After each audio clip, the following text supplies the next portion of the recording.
MLA Jaganmohan Reddy హుటాహుటిన ఆంధ్రప్రదేశ్ రాష్ట్రాన్ని వదిలి బెంగళూరు పారిపోయాడు. వెళ్లే ముందు తన సొంత పార్టీలో ఎమ్మెల్సీగా ఉన్నటువంటి లేళ్ల అప్పిరెడ్డిని చెంప పగలగొట్టినట్టుగా తెలుస్తా ఉంది. నీ వల్ల నా పొరువంతా గంగపాలైందంటూ జగన్మోహన్ రెడ్డి తీవ్ర ఆగ్రహం వ్యక్తం చేసినట్టుగా తెలుస్తా ఉంది.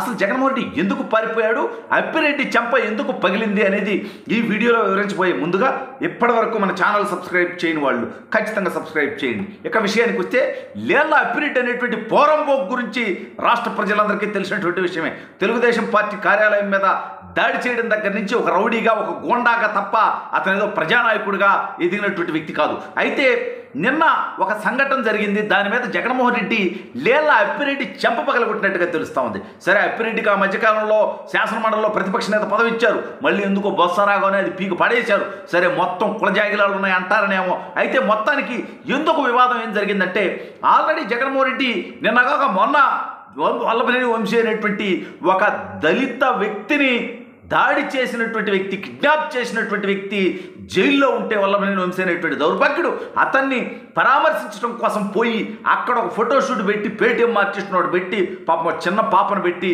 ఆ పిల్లని అలర్ చేసి ఈ పరిగమాలు వేసినటువంటి పకోడీ ప్లాను అట్టర్ ఫ్లాప్ అయ్యి జనం మొహాన ఊశారు జగన్మోహన్ రెడ్డి మీద. ఆ తర్వాత మళ్ళీ మిర్చి ఏదో అన్యాయం జరిగిపోతా ఉంది, రైతుల కోసం నేను పోరాటం చేస్తా అని చెప్పి గుంటూరు మిర్చియాడి దగ్గరికి వచ్చాడు పరిగమానుడు. పొట్టమని 10 నిమిషాలు ఆడు ఉండలేక అని దగ్గిపోయి ఒరే పైగా ఆడిపోయి అతను మాట్లాడింది ఏంటంటే, నేను 20,000 ఇచ్చా 30,000 ఇచ్చా అంటాడు మిర్చికి. ఇతగాడు ఇచ్చాడంట, అంత రేటు ఇచ్చాడంట. ఎంత ఇచ్చావు జగన్మోహన్ రెడ్డి, నువ్వు ఎంత ఇచ్చావు నువ్వు అంటే ప్రజలంత గొర్రెలు అనుకుంటున్నావా?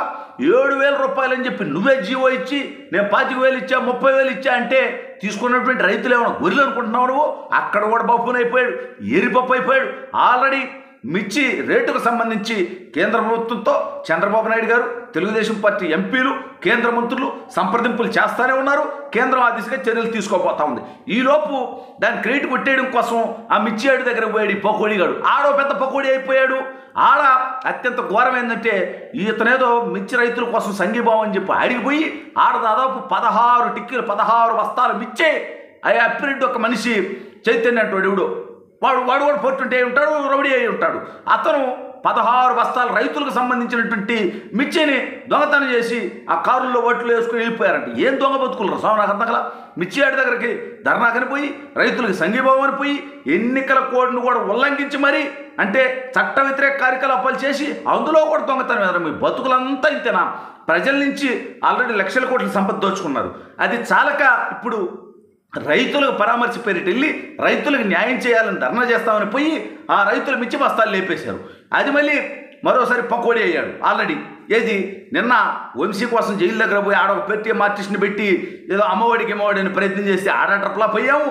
మళ్ళీ ఏడకొచ్చి ఈ మిర్చి రైతుల కోసం ఏదో ఉద్యమిస్తున్నామని చెప్పి మనం ఏదో క్రెడిట్ మింగే ప్రయత్నం చేస్తే మన దొంగ బ్యాచి 16 బస్తాలు మిర్చి కోసం నా పొరువు అంతా గంగపోలు చేస్తారు కదా అప్పిరెడ్డిగా. ఏందిరా మీరు చేసే ప్లాన్లు, ఏందిరా మీరు చేసే వ్యవహారాలు అని చెప్పి అప్పిరెడ్డిపై తీవ్ర ఆగ్రహం వ్యక్తం చేసినట్టుగా తెలుస్తూ ఉంది.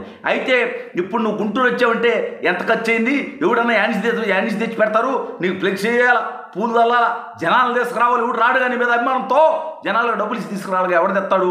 అందులో భాగంగా ఎవడో ఒక్కరెవట కక్కుర్తిపడి మన కార్యకర్త ఎవడో ఓ 16 బస్తాలు లేపుంటాడు. అదేమన్నా కోట్లాది రూపాయలు దోపిడియా అని అప్పిరెడ్డి కూడా గట్టిగానే జగన్మోహన్ రెడ్డికి కౌంటర్ ఇచ్చినట్టుగా తెలుస్తూ ఉంది. అయితే పొరుగు గంగపాలైంది.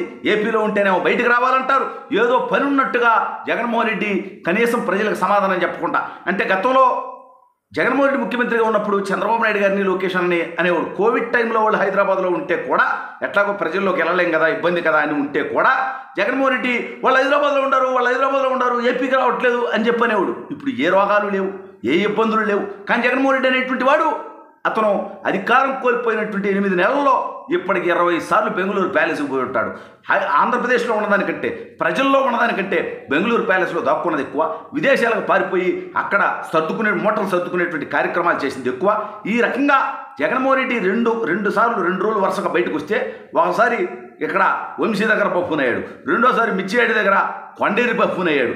ఈ దెబ్బతో ఇక జనంలో పోతే మళ్ళీ ఉన్న కాస్తో కోస్తో కూడా విలువ మంట కలిసిపోయేటట్టుందనేటువంటి ఉద్దేశంతో హుటాహుట్టిన బెంగళూరు పారిపోయాడు. దేనికి?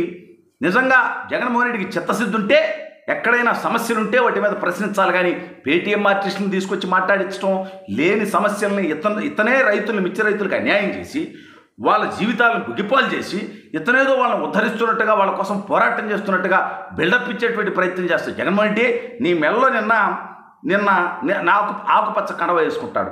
గత 5 సంవత్సరాల్లో రైతులు ఆకుపచ్చ కండవ కనిపిస్తే వాళ్ళ మీద దాడులు చేపించినటువంటి ఈ దౌర్భాగ్యుడు సిగ్గు లేకుండా ఇవాళ మళ్ళీ ఆకుపచ్చ కండవ వేసుకోవడానికి సిగ్గు లేదా అని రైతులు పచ్చిమూతులు తిడుతున్నారు.